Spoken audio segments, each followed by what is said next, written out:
মিয়ানমারের রাখাইন রাজ্যের মংডু টাউনশিপে বসবাসরত রোহিঙ্গাদের আবারও চাপে ফেলেছে সশস্ত্র গোষ্ঠী আরাকান আর্মি।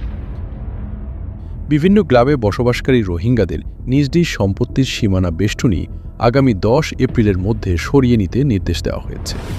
স্থানীয়দের আশঙ্কা এটি পরিকল্পিত উচ্ছেদের পূর্বাভাস। বাংলাদেশ পুলিশের বিশেষ শাখার এক প্রতিবেদনে বলা হয়েছে, মংডুর অন্তত 15টি গ্রামের রোহিঙ্গাদের এ নির্দেশ দেওয়া হয়েছে। এতে করে নিরাপত্তাহীনতায় ভুগে তারা আবারও সীমান্ত পেরিয়ে বাংলাদেশে অনুপ্রবেশ করতে পারে বলে আশঙ্কা করা হচ্ছে। সম্ভাব্য এই অনুপ্রবেশ ঠেকাতে কূটনৈতিক তৎপরতা জোরদারের সুপারিশও করা হয়েছে প্রতিবেদনে।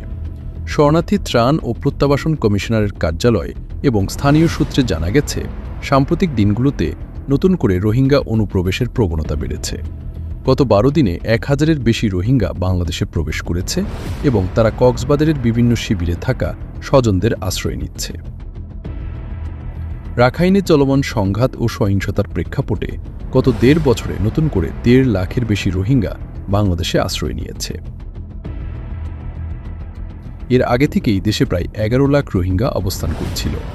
নতুন এই ঢল পরিস্থিতিকে আরও জটিল করে তুলতে পারে বলে আশঙ্কা সংশ্লিষ্টদের।